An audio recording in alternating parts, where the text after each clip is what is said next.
ಶಿವಭಕ್ತನ ಮುಖ್ಯ ಲಕ್ಷಣವೇನು? ಜನಗಳಲ್ಲಿ ಇತ್ತೀಚೆಗೆ ಒಂದು ಗೊಂದಲನೇ ಸ್ಟಾರ್ಟ್ ಆಗಿಬಿಟ್ಟೈತೆ. ಈ ಶಿವಭಕ್ತರು ಅನ್ನೋರು ಹೆಂಗಿರ್ತಾರೆ,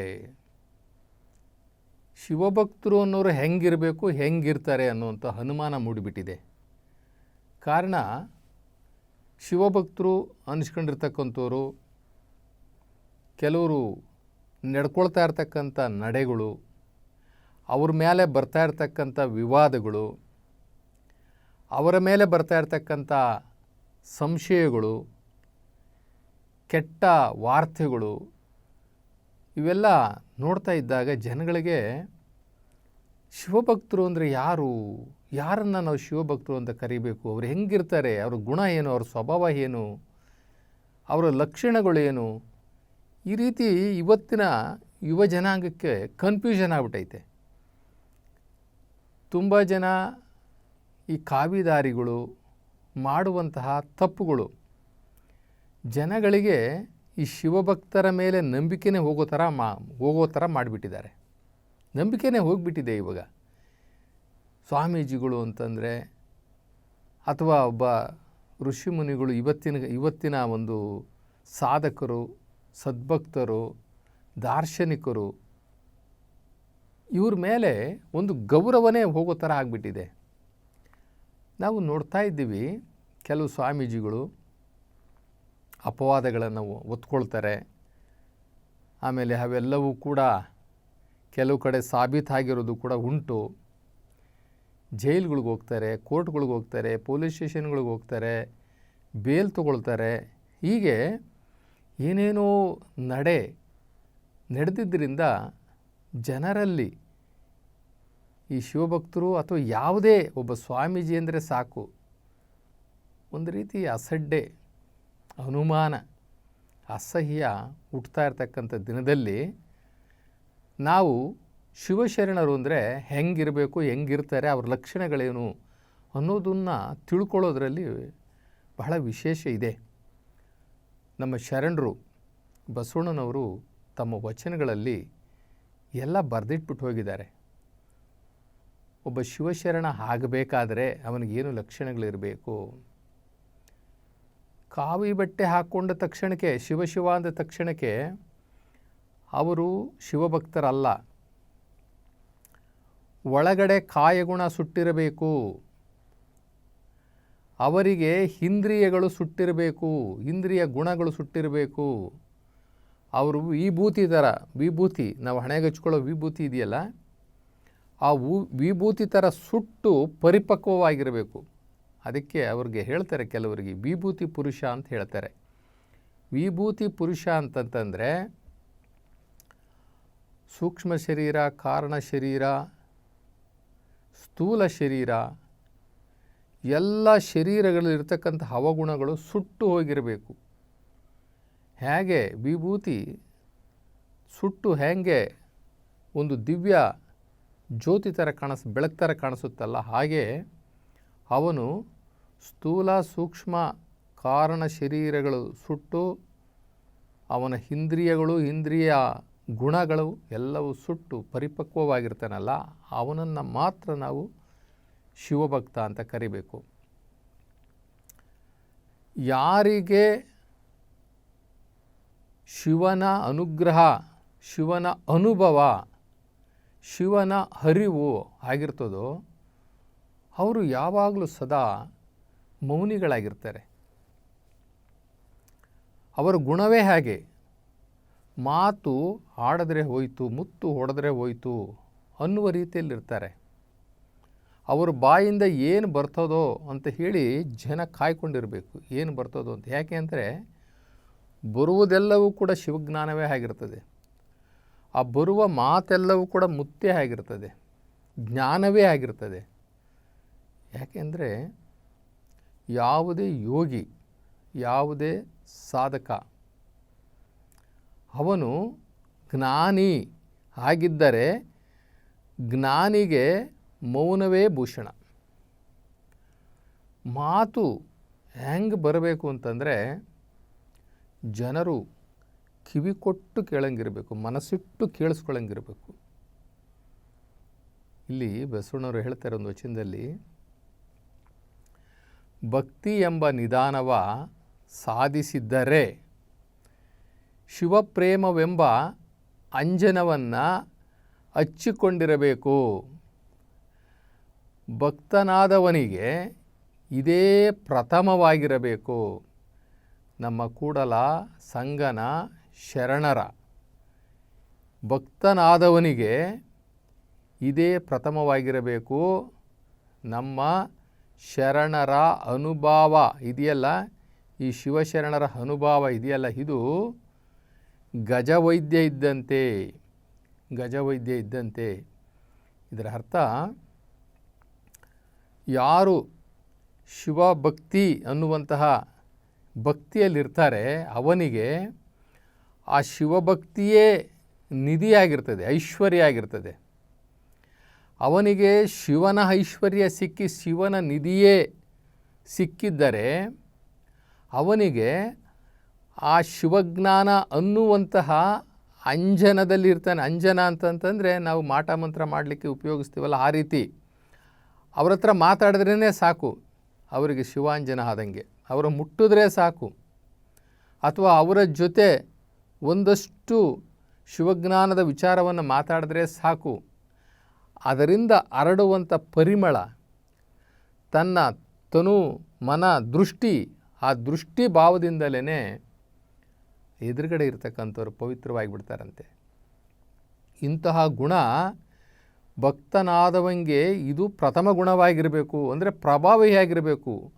ಅವನು ಗುಣ ಉಳ್ಳವನಾಗಿ ಅವನು ಸ್ವತಃ ಶಿವನನ್ನು ಶಕ್ತಿಯನ್ನಾಗಿ ತನ್ನಲ್ಲಿ ಇಟ್ಕೊಂಡಿರಬೇಕು.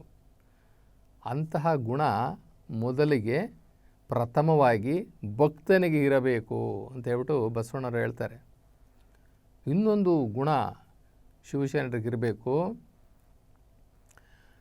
ಕಂಡ ಭಕ್ತರಿಗೆ ಕೈ ಮುಗಿವಾತನೇ ಭಕ್ತ, ಮೃದು ವಚನವೇ ಸಕಲ ಜಪಂಗಳಯ್ಯ. ಮೃದು ವಚನವೇ ಸಕಲ ತಪಂಗಳಯ್ಯ. ಸದು ವಿನಯವೇ ಸದಾಶಿವನ ಒಲಿಮೆಯಯ್ಯ. ನಮ್ಮ ಕೂಡಲ ಸಂಗಮದೇವ ನಂತಲ್ಲನಲ್ಲಯ್ಯ ಅಂತ ಆ ಥರದ ಇಲ್ದೋರ್ನ ನನ್ನ ಕೂಡಲ ಸಂಗಮದೇವ ಮೆಚ್ಚೋದಿಲ್ಲ. ಏನು?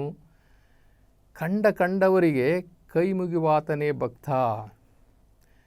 ನಮ್ಮಲ್ಲಿ ಇತ್ತೀಚೆಗೆ ನೋಡ್ತಾ ಇದ್ದೀವಿ, ಕೆಲವರು ಒಂದು ಸ್ವಲ್ಪ ಹೆಸರು ಮಾಡಿರ್ತಕ್ಕಂಥವ್ರು, ನಾವು ಕೈ ಮುಗಿದ್ರೂ ಕೂಡ ಅವ್ರು ಮುಗಿಯಲ್ಲ. ಕೈ ಮುಗಿದ್ರೆ ಸಾಲದ್ರಿ, ಕಾಲಿಗೆ ಬೀಳ್ರಿ ಅಂತಾರೆ. ಅವರಿಗೆ ಕೈ ಮುಗಿದ್ರೆ ತೃಪ್ತಿ ಆಗೋದಿಲ್ಲ, ಅವ್ರು ಕಾಲಿಗೆ ಬೀಳಬೇಕು. ಕಾಲಿಗೆ ಬೀಳಬೇಕು, ಜೊತೆಗೆ ಕಾಣಿಕೆಯನ್ನು ಕೊಡಬೇಕು. ಕಾಲಿಗೆ ಬಿದ್ದು ಕಾಣಿಕೆ ಕೊಟ್ಟರೆ ಅವ್ರಿಗೊಂದು ಸ್ವಲ್ಪ ಸಮಾಧಾನ ಆಗುತ್ತೆ. ಕೈ ಮುಗಿದ್ರೆ ಅವ್ರಿಗೆ ಇಷ್ಟ ಆಗಲ್ಲ. ಅದಕ್ಕೆ ಬಸವಣ್ಣವ್ರು ಹೇಳ್ತಾರೆ, ಕಂಡ ಭಕ್ತರಿಗೆ ಕೈ ಮುಗಿವಾತನೇ ಭಕ್ತ. ವಚನಗಳು ಮೃದು ವಚನವೇ ಸಕಲ ಜಪಂಗಳಯ್ಯ. ಮೃದು ವಚನವೇ ಸಕಲ ತಪಂಗಳಯ್ಯ ಅಂತಾರೆ.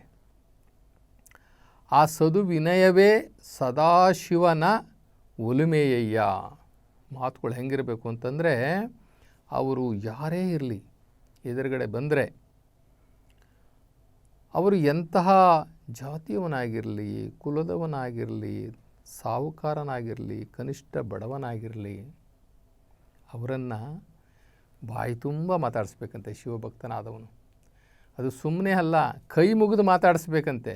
ಸದ್ಯ ಇವತ್ತು ನಾವು ಕೈ ಮುಗಿದ್ರೂ ಕೂಡ ವಾಪಸ್ ಕೈ ಮುಗಿಯೋದು ಕಷ್ಟ ಆಗಿರ್ತಕ್ಕಂಥ ಈ ಕಾಲಘಟ್ಟದಲ್ಲಿ ಇನ್ನು ಅವರೇ ಕೈ ಮುಗಿದು ಜನಗಳನ್ನು ಮಾತಾಡಿಸ್ತಾರೆ ಅನ್ನುವಂಥದ್ದು ಸ್ವಲ್ಪ ಕಷ್ಟಕರವಾದ್ದು. ಆದ್ರೂ ಕೂಡ ನಮ್ಮ ಶರಣರು ಹೇಳಿದ್ದಾರೆ, ಶರಣತ್ವದಲ್ಲಿರ್ತಕ್ಕಂಥವನು, ಶಿವಭಕ್ತನಾಗಿರ್ತಕ್ಕಂಥವನು, ಶಿವಕೃಪೆಗೆ ಒಳಗಾಗಿರ್ತಕ್ಕಂಥವನು ಹೆಂಗಿರಬೇಕು ಅನ್ನುವಂಥದ್ದನ್ನು ಮಾತಲ್ಲೂ ಕೂಡ ಹಳಿತಾರೆ. ಇಲ್ಲಿ ನಮಗೆ ಎರಡು ಥರ ಶಿವನನ್ನು ನಾವು ನೋಡ್ತೀವಿ.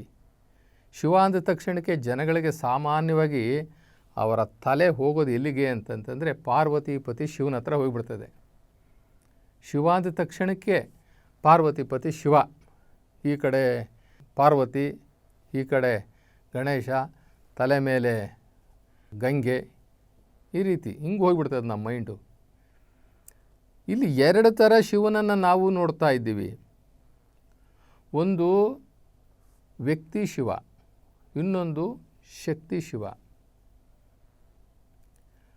ನಾವು ಆ ನಿರಾಕಾರ ಶಿವನನ್ನು ನಾವು ನಂಬಬೇಕು, ಆ ಪರಶಿವನನ್ನು ನಾವು ನಂಬಬೇಕು. ಪರಶಿವ ಅಂತಂದರೆ ನಿರಾಕಾರ ಶಿವ. ಈ ಶಿವ ವ್ಯಕ್ತಿ ಶಿವ,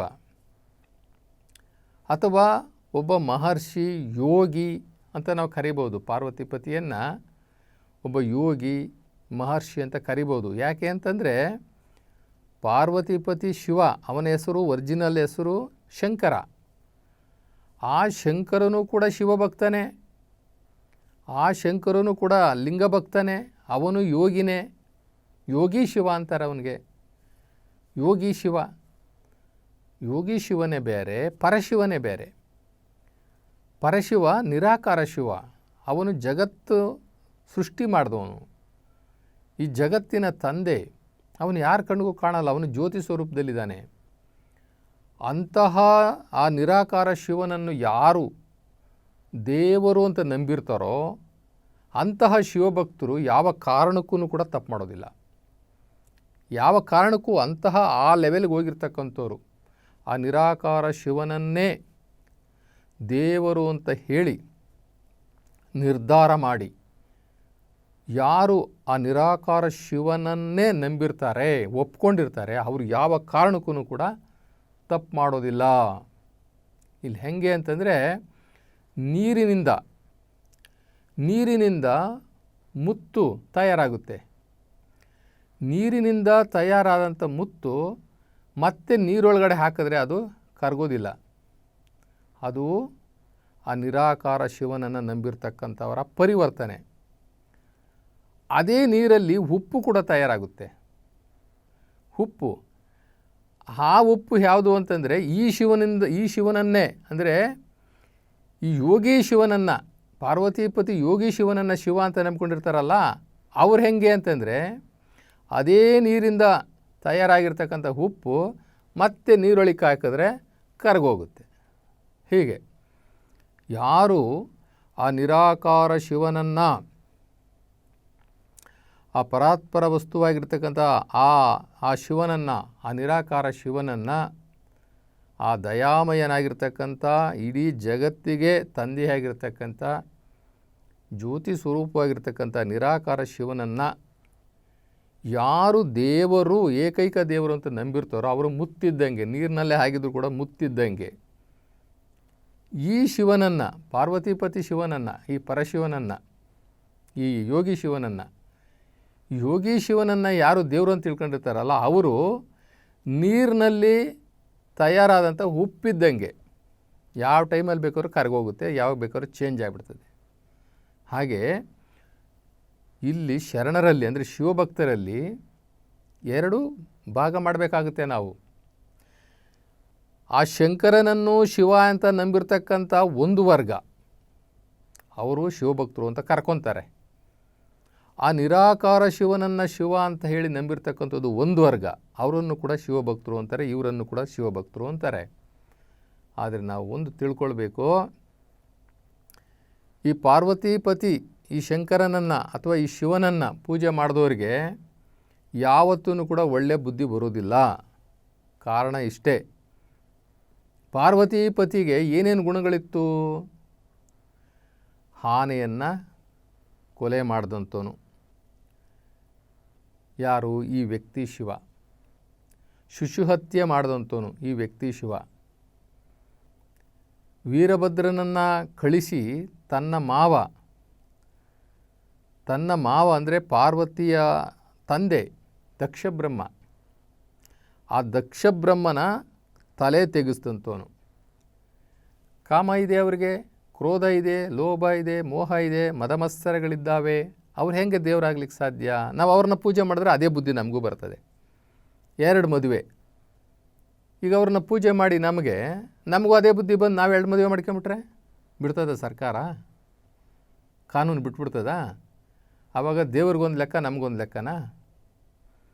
ಇವಾಗ ನಾನು ಪಾರ್ವತಿ ಪತಿ ಆ ಶಂಕರನನ್ನು, ಆ ಶಿವನನ್ನೇ ನಾನು ಪೂಜೆ ಮಾಡ್ತಾಯಿದ್ದೀನಿ, ಅವನೇ ದೇವರು ಅಂತ ತಿಳ್ಕೊಂಡಿದ್ದೀನಿ ಅಂತ ಇಟ್ಕೊಳ್ಳಿ. ನನಗೆ ಯಾವ ಗುಣ ಬರಬೇಕು? ಅದೇ ಗುಣ ಬರಬೇಕು ನನಗೆ. ನಮ್ಮ ಬಾಸು, ನಮ್ಮ ದೇವರು ಕೊಲೆ ಮಾಡಿದ್ದಾನೆ, ನಾನು ಮಾಡ್ತೀನಿ. ನನ್ನ ದೇವ್ರು 2 ಮದುವೆ ಮಾಡ್ಕೊಂಡಿದ್ದೆ, ನಾನು ಮಾಡ್ಕೊತೀನಿ. ನನ್ನ ದೇವ್ರಿಗೆ ಕ್ರೋಧ ಇತ್ತು, ಕೋಪ ಇತ್ತು, ಮೋಹ ಇತ್ತು, ನನಗೂ ಇದೆ, ತಪ್ಪೇನು? ಅದು ಹಂಗಾಗೋಗ್ಬಿಡ್ತದೆ. ಅದಕ್ಕೆ ನಾವು ಆ ನಿರಾಕಾರ ಪರಮಾತ್ಮ ಶಿವನನ್ನು ದೇವರು ಅಂತ ತಿಳ್ಕೊಂಡ್ರೆ ಆ ದೈವಿ ಗುಣಗಳು ನಮಗೆ ಬರುತ್ತೆ. ದಯೆ, ಕರುಣೆ, ಪ್ರೇಮ, ವಿಶ್ವಾಸ, ಪ್ರೀತಿ ಇವೆಲ್ಲವೂ ಕೂಡ ನಮಗೆ ಬರ್ತದೆ. ಆ ಶಿವನ ಪೂಜೆ ಮಾಡಿದ್ರೆ ಅವನಿಗೇನು ಗುಣಗಳಿತ್ತೋ ಅದು ಬರ್ತದೆ. ಈ ನಿರಾಕಾರ ಶಿವನನ್ನು ಪೂಜೆ ಮಾಡಿದ್ರೆ ನಮಗೆ ದೈವಿ ಗುಣಗಳು ಬರ್ತವೆ. ಆದ್ದರಿಂದ ಈಗ ತಪ್ಪು ಮಾಡ್ತಾ ಇದ್ದಾರಲ್ಲ, ಶಿವಶರಣರು ಅಂತ ಹೇಳ್ಬಿಟ್ಟು ತಪ್ಪು ಮಾಡ್ತಾ ಇದ್ದಾರಲ್ಲ, ಅವರೆಲ್ಲರೂ ಕೂಡ ಪಾರ್ವತೀಪತಿ ಆ ಶಂಕರನನ್ನು, ಶಿವನ್ನ ದೇವರು ಅಂತ ತಿಳ್ಕೊಂಡು ಪೂಜೆ ಮಾಡಿದವರು, ತಪಸ್ಸು ಮಾಡೋದೇನೋ ಮಾಡ್ತಾರಲ್ಲ ಅದು ಮಾಡಿದವರು, ಅವ್ರಿಗೆ ಯಾವತ್ತೂ ಕೂಡ ಒಳ್ಳೆ ಬುದ್ಧಿ ಬರಲಿಕ್ಕೆ ಸಾಧ್ಯನೇ ಇಲ್ಲ. ಯಾಕಂದರೆ ಎಲ್ಲಿಂದ ಬರುತ್ತದೆ? ನಾವು ಏನೋ ಯಾರಿಗೋ ಪೂಜೆ ಮಾಡಿಬಿಟ್ಟು ನಾವು ಇನ್ನೇನೋ ವರ ಕೇಳಿದ್ರೆ ಆಗುತ್ತಾ? ಯಾರು ಪೂಜೆ ಮಾಡಿರ್ತಾರೋ ಅವ್ರಿಗೆ ಅದೇ ಗುಣಗಳು ಬರಬೇಕು. ಆದ್ದರಿಂದ ನಾವು ಪಾರ್ವತೀಪತಿ ಶಿವನನ್ನು ಪೂಜೆ ಮಾಡೋದ್ರಿಂದ ನಮಗೆ ಅವನ ಗುಣಗಳೇ ಬರ್ತವೆ. ಅವನನ್ನು ದೇವರು ಅಂತ ತಿಳ್ಕೊಂಡಿರೋರೇ ಜಾಸ್ತಿ ಜೈಲಿಗೆ ಹೋಗ್ತಾ ಇರೋದು. ಆದರೆ ಈ ನಿರಾಕಾರ ಶಿವನನ್ನು, ಸೃಷ್ಟಿಕರ್ತನಾಗಿರ್ತಕ್ಕಂಥ, ಈ ಜಗತ್ತಿಗೆ ಒಡೆಯನಾಗಿರ್ತಕ್ಕಂಥ, ನಿಮ್ಮೆಲ್ಲರ ತಂದೆ ಆಗಿರ್ತಕ್ಕಂಥ, ಆ ಜ್ಯೋತಿ ಸ್ವರೂಪವಾಗಿರ್ತಕ್ಕಂಥ ಆ ಶಿವನನ್ನು ಯಾರು ಧ್ಯಾನ ಮಾಡ್ತಾರೆ, ಲಿಂಗದ ರೂಪದಲ್ಲಿ ಪೂಜೆ ಮಾಡ್ತಾರೆ, ಯೋಗ ಮಾಡ್ತಾರೆ, ಅವರಿಗೆ ಆ ಶಿವನ, ಆ ನಿರಾಕಾರ ಶಿವನ ಸದ್ಗುಣಗಳೇ ಬರ್ತವೆ. ಆ ಭಕ್ತರೇ ಬೇರೆ, ಈ ಭಕ್ತರೇ ಬೇರೆ. ಆ ಭಕ್ತರಿಗೆ ಆ ನಿರಾಕಾರ ಶಿವನನ್ನು ದೇವರು ಅಂತ ಯಾರು ನಂಬ್ಕೊಂಡಿರ್ತಾರಲ್ಲ ಅವರಿಗೆ ಕಿಂಕರತ್ವ ಇರ್ತದೆ. ನಾನು ಅನ್ನೋ ಅಹಂಕಾರ ಎಲ್ಲೂ ಇರುವುದಿಲ್ಲ. ಅವರು ಬಡಬಗ್ಗರ ಸೇವೆ ಮಾಡ್ತಾರೆ, ದೀನದಲಿತರ ಸೇವೆ ಮಾಡ್ತಾರೆ. ಆ ನಿರಾಕಾರ ಶಿವನನ್ನು ಯಾರು ದೇವರಂತ ಒಪ್ಕೊಂಡಿರ್ತಾರಲ್ಲ ಅವರಿಗೆ ಕಿಂಕರತ್ವ ಜಾಸ್ತಿ ಇರ್ತದೆ. ಬಸವಣ್ಣನವರು ಒಂದು ಸಲ ಅನುಭವ ಮಂಟಪದಲ್ಲಿ ಅಲ್ಲಮ ಪ್ರಭುಗಳು ಎಲ್ಲರನ್ನೂ ಒಂದು ಪರೀಕ್ಷೆ ಮಾಡ್ತಾ ಇರ್ತಾರೆ.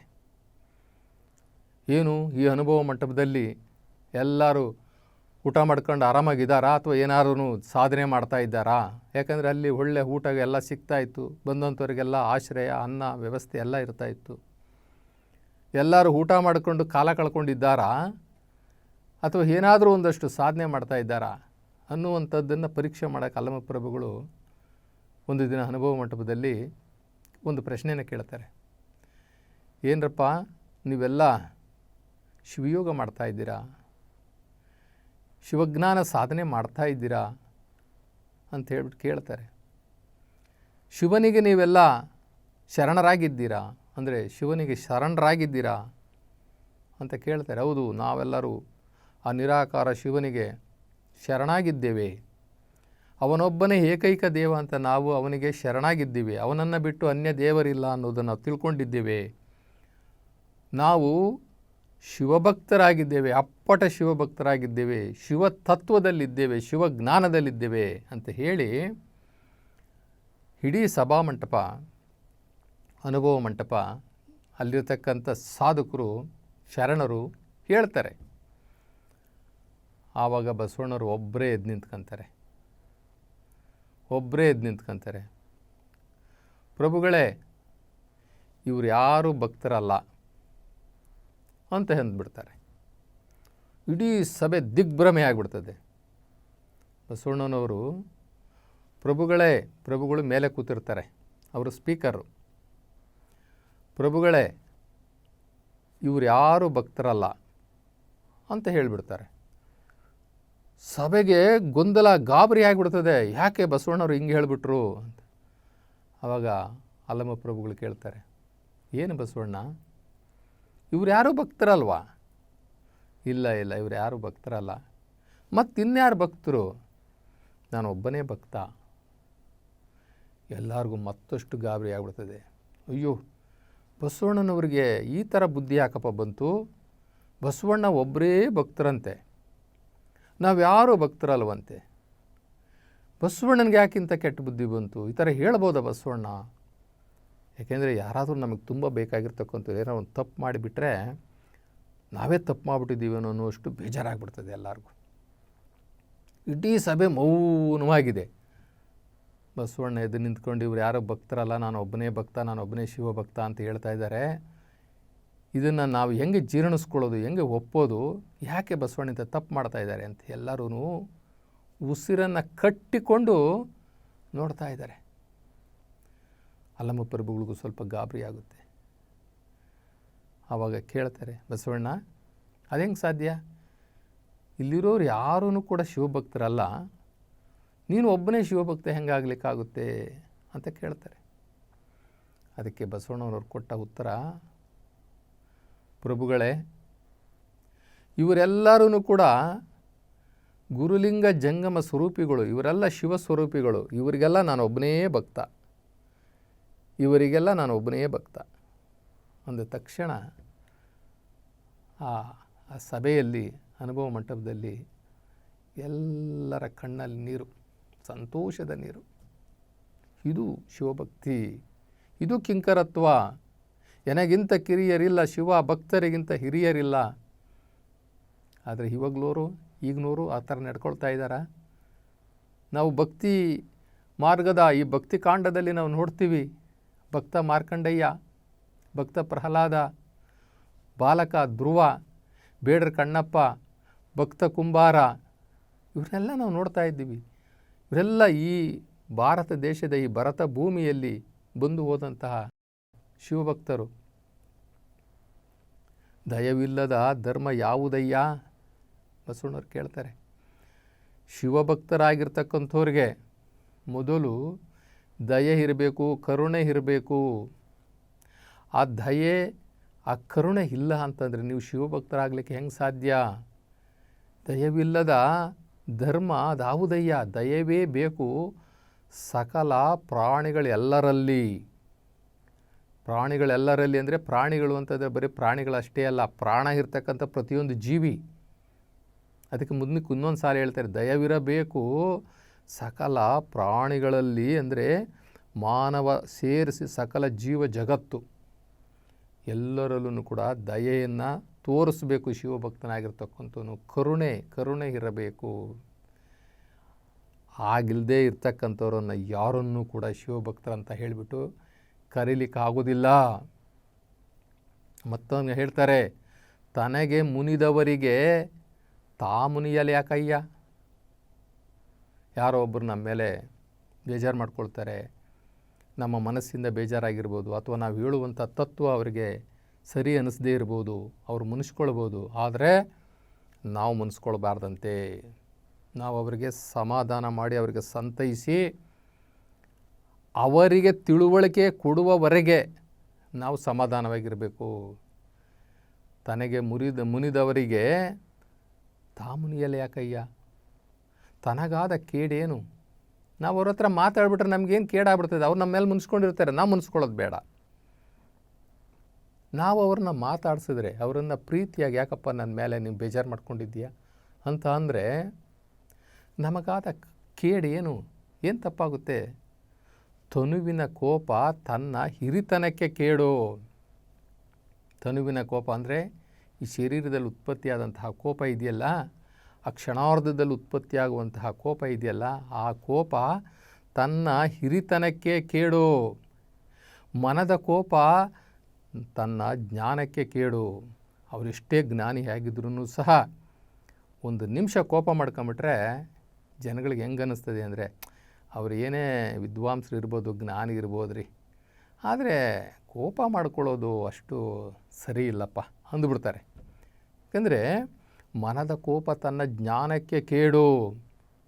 ಆ ಕೋಪ ಅಂತಕ್ಕಂಥದ್ದು ಇದೆಯಲ್ಲ, ಅದು ಎಷ್ಟು ಕೆಟ್ಟದು ಅಂತಂತಂದರೆ ಜ್ಞಾನಿಗಳಿಗೆ ಅದು ಇರಲೇಬಾರ್ದು. ಆ ಕೋಪ ಅಂತಕ್ಕಂಥದ್ದು ಇರಲೇಬಾರ್ದು. ಆ ಜಾಗದಲ್ಲಿ ಕರುಣೆ, ಪ್ರೀತಿ, ದಯೆ ಅದಿರಬೇಕು. ಈ ಕೋಪ ಅನ್ನುವಂಥದ್ದಿದ್ರೆ ಏನಾಗುತ್ತೆ ಅಂದರೆ ಮನೆ ಒಳಗಣ ಕಿಚ್ಚು, ಅಂದರೆ ಮನೆಯಲ್ಲಿರ್ತಕ್ಕಂಥ ಬೆಂಕಿ ನಮ್ಮ ಮನೆಯನ್ನು ಸುಟ್ಟಲ್ಲದೆ ನೆರೆಮನೆಯ ಸುಡೋದು ಕೂಡಲ ಸಂಗಮ ದೇವ ಅಂತಾರೆ. ಅದಿರಲೇಬಾರ್ದು ನಮ್ಮ ಹತ್ರ. ಆ ಕೋಪ ಅಂತಕ್ಕಂಥದ್ದು, ಸಿಡುಕು ಅಂತಕ್ಕಂಥದ್ದು, ದುಡುಕು ಅಂತಕ್ಕಂಥದ್ದು ಅವೆಲ್ಲವೂ ಕೂಡ ಶಿವಭಕ್ತರಿಗೆ ಅಲ್ಲವೇ ಅಲ್ಲ. ಅದು ಶಿವಭಕ್ತರ ಹತ್ರ ಸುಳಿಲೇಬಾರ್ದದು. ಅದನ್ನೇನಾರ ಇಟ್ಕೊಂಡಿದ್ದರೆ ಮೊದಲು ಅವರನ್ನೇ ಹಾಳು ಮಾಡೋದು. ಮನೆಯೊಳಗಣ ಬೆಂಕಿ, ಮನೆಯ ಅಂದರೆ ನಮ್ಮ ಮನೆಯ ಸುಟ್ಟಲ್ಲದೆ ನೆರೆಮನೆಯ ಸುಡೋದು ಕೂಡಲ ಸಂಗಮ ದೇವ. ಇಷ್ಟೆಲ್ಲ ಗುಣಗಳು ಇದ್ದರೆ ಅವನನ್ನು ನಾವು ಶಿವಭಕ್ತ ಅಂತ ಕರಿಬೋದು, ಶಿವಶರಣ ಅಂತ ಕರಿಬೋದು, ಶಿವಜ್ಞಾನಿ ಅಂತ ಕರಿಬೋದು, ಶಿವಾಚಾರಿ ಅಂತ ಕರಿಬೋದು. ಅಂತ ಅಲ್ಲದವರನ್ನು ನಮ್ಮ ಕೂಡಲ ಸಂಗಮ ದೇವ ಅಂದರೆ ಶಿವ, ನಿರಾಕಾರ ಶಿವ ಯಾವತ್ತೂ ಮೆಚ್ಚೋದಿಲ್ಲ. ಅಂಥವರು ಶಿವಭಕ್ತರಾಗಿ ಇರಲೂಬಾರ್ದು. ಅವರು ನಾವು ಶಿವಶರಣರು ಅಂತ ಹೇಳ್ಕೊಳ್ಳೂಬಾರ್ದು. ಶಿವನ ಆ ವಾಕ್ಯವನ್ನು ಕೂಡ ಅವರು ಬಾಯಿನಲ್ಲಿ ಹೇಳಬಾರ್ದು. ಅವರ ಹೊಟ್ಟೆಪಾಡಿಗೆ, ಅವರ ಈ ಉದರ ಪೋಷಣೆಗೆ ಏನಾದ್ರೂ ಆ ಶಿವನನ್ನು ಬಳಸಿಕೊಂಡಿದ್ದೇ ಆದರೆ ಅದಕ್ಕೆ ತಕ್ಕ ಶಾಸ್ತಿಯನ್ನು ಅವರು ಅನುಭವಿಸ್ಬೇಕಾಗುತ್ತೆ. ಇವರು ಕೀರ್ತಿಯನ್ನು ಸಂಪಾದನೆ ಮಾಡಿಕೊಳ್ಳಿಕ್ಕೆ, ಉದರ ಪೋಷಣೆಗೆ ಅಥವಾ ಸಮಯ ಸಾಧನೆಗೆ, ಇವರ ಪ್ರತಿಷ್ಠೆಯನ್ನು ಹೆಚ್ಚು ಮಾಡಿಕೊಳ್ಳಿಕ್ಕೆ, ಆ ಶಿವನ ಹೆಸರು ಹೇಳ್ಕೊಂಡು ಧನ ಧಾನ್ಯ ಸಂಪತ್ತನ್ನು ಗಳಿಸ್ಕೊಳ್ಳೋದಕ್ಕೆ ಏನಾದರೂ ಆ ನಿರಾಕಾರ ಶಿವನನ್ನು, ಆ ಶಿವನ ಹೆಸರನ್ನು ಬಳಸಿಕೊಂಡಿದ್ದೇ ಆದರೆ ಅದಕ್ಕೆ ತಗುಲುವಂತಹ ವೆಚ್ಚ ಅವರು ಕಟ್ಟಿಕೊಡಬೇಕಾಗುತ್ತೆ. ದೇವರೇನು ಸುಮ್ಮನೆ ಕೂರೋದಿಲ್ಲ. ಆ ನಿರಾಕಾರ ಶಿವ ಪ್ರತಿಯೊಬ್ಬರಿಗೂ ಕೂಡ ಸರಿಯಾದ ಸಂದರ್ಭದಲ್ಲಿ ಅವರಿಗೆ ಅವಮಾನವನ್ನು ಉಂಟು ಮಾಡಿದ್ದಲ್ಲದೆ ಆ ಪರಲೋಕದಲ್ಲೂ ಕೂಡ ಅವರಿಗೆ ಶಿಕ್ಷೆಯನ್ನು ಇಟ್ಟಿರ್ತಾನೆ. ಇಹಲೋಕದಲ್ಲಿ ಮಾಡುವ ಆ ಚೇಷ್ಟೆಗಳು, ಆ ಶಿವನ ಹೆಸರಲ್ಲಿ ಇವರು ಏನೇನು ಚೇಷ್ಟೆಗಳನ್ನು ಮಾಡ್ತಾರೆ ಈ ಇಹಲೋಕದಲ್ಲಿ, ಅದರ ಫಲಿತಾಂಶವನ್ನು ಸಹ ಪರಲೋಕದಲ್ಲಿ ಅವರು ಅನುಭವಿಸಬೇಕಾಗುತ್ತೆ ಅನ್ನುವಂಥದ್ದನ್ನು ನಮ್ಮ ಶರಣರು ಸರಿಯಾಗಿ ಹೇಳಿದ್ದಾರೆ.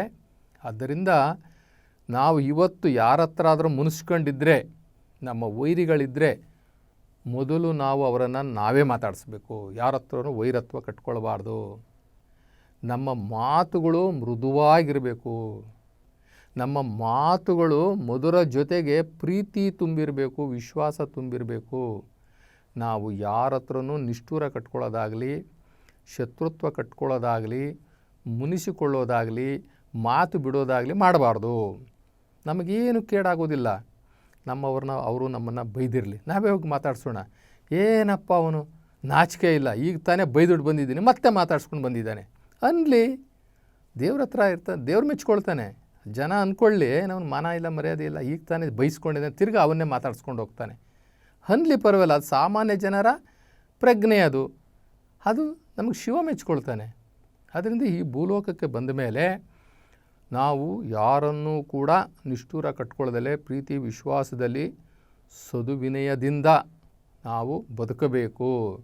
ಕಂಡ ಭಕ್ತರಿಗೆ ಕೈ ಮುಗಿಯಬೇಕು. ಏನು ಕಳ್ಕೊಳ್ಳೋದಿಲ್ಲ, ಗಂಟೇನು ಹೋಗೋದಿಲ್ಲ, ಏನು ಕಡಿಮೆ ಆಗೋದಿಲ್ಲ. ಅಯ್ಯ ಎಂದರೆ ಸ್ವರ್ಗ, ಎಲವೋ ಎಂದರೆ ನರಕ. ಅವ್ರು ಯಾರೇ ಆಗಿರಲಿ, ನಮಗೂ ಅಂತ ಚಿಕ್ಕವರು ಇರ್ಬೋದು ಅಥವಾ ನಮ್ಮ ದೊಡ್ಡವರು ಇರ್ಬೋದು, ಅವರಿಗೆ ಕೈ ಮುಗಿದು ಮೊದಲು ಭಕ್ತನಾಗಿರ್ತಕ್ಕಂಥ ಶಿವಭಕ್ತನಾಗಿರ್ತಕ್ಕಂಥ ಕೈ ಮುಗಿಯೋದು ಕಲಿಬೇಕು. ಬಸವಣ್ಣವ್ರಿಗೆ ಹೇಳಲ್ವೇ, ಬಾಗಿದ ತಲೆ ಮುಗಿದ ಕೈ ಶರಣೂ ಶರಣಾರ್ಥಿ. ಇಷ್ಟೇ ಬಸವಣ್ಣನವರ ಪರಿಚಯ. ಇದು ಇಲ್ಲದೇ ಇದ್ದರೆ ಮಾನವ ರೂಪದ ಪ್ರಾಣಿಗಳು ನಾವು, ಮಾನವ ರೂಪದ ಕ್ರೂರಿಗಳು ನಾವು. ಮಾನವನಿಗೆ ವಿಶೇಷವಾಗಿರ್ತಕ್ಕಂಥ ಆ ಸಂಯಮ, ಆ ಸಹಜ ಗುಣಗಳು, ಆ ಮಾನವ ಗುಣಗಳು ನಮಗೆ ಇಲ್ಲದೇ ಇದ್ದರೆ ನಾವು ತಿರುಗಾಡುವ ಶವಗಳಿದ್ದಂಗೆ, ಆ ಶಿವಜ್ಞಾನ ನಮಗೆ ಇದ್ದರೆ ಅಥವಾ ಇಲ್ಲದೇ ಇದ್ದರೂ ಪರವಾಗಿಲ್ಲ, ಈ ಸದ್ಗುಣಗಳನ್ನು ನಾವು ಅಳವಡಿಸಿಕೊಂಡಿದ್ದೆ ಆದರೆ ನಮ್ಮಲ್ಲಿ ಆ ಶಿವಜ್ಞಾನ ತಾನೇ ಅಂಕುರಿಸುತ್ತೆ. ಆದ್ದರಿಂದ ಬಂಧುಗಳೇ, ನಾವು ಶಿವಶರಣರನ್ನು ಅನುಮಾನ ಬೀಳಬಾರ್ದು. ಯಾರೋ ಒಬ್ಬರು ಮಾಡಿದ್ರು, ಎಲ್ಲೋ ಒಂದು ಕಡೆ ನಡೆದಂತಹ ಘಟನೆಯನ್ನು ತಗೊಂಡು ಎಲ್ಲರಿಗೂ ಅದನ್ನು ನಾವು ಬಳಸಬಾರ್ದು. ಈ ಭೂಲೋಕದಲ್ಲಿ ಶಿವಭಕ್ತರಿದ್ದಾರೆ, ಶಿವಶರಣರಿದ್ದಾರೆ, ಶಿವಯೋಗಿಗಳಿದ್ದಾರೆ, ಜ್ಞಾನಿಗಳಿದ್ದಾರೆ. ಎಲ್ಲರಿಗೂ ಕೂಡ ನಾವು ಭಕ್ತಿಯಾಗಿ ನಾವು ನೋಡಬೇಕೇ ಹೊರತು ಒಂದನ್ನು ತೊಗೊಂಡೋಗಿ ನಾವು ರಾಷ್ಟ್ರೀಕರಣ ಮಾಡಿ ನಾವು ನೋಡೋ ದೃಷ್ಟಿ ನಮಗೂ ಒಳ್ಳೆಯದಾಗೋದಿಲ್ಲ. ಅದರಿಂದ ನಾವು ಶಿವಶರಣರಿಗೆ ಸದಾ ನಾವು ಭಕ್ತಿಯಾಗಿ ಅವರನ್ನು ನೋಡುವಂಥದ್ದನ್ನು ನಮ್ಮ ದೃಷ್ಟಿನ ಇಟ್ಕೋಬೇಕಾಗುತ್ತೆ ನಾವು.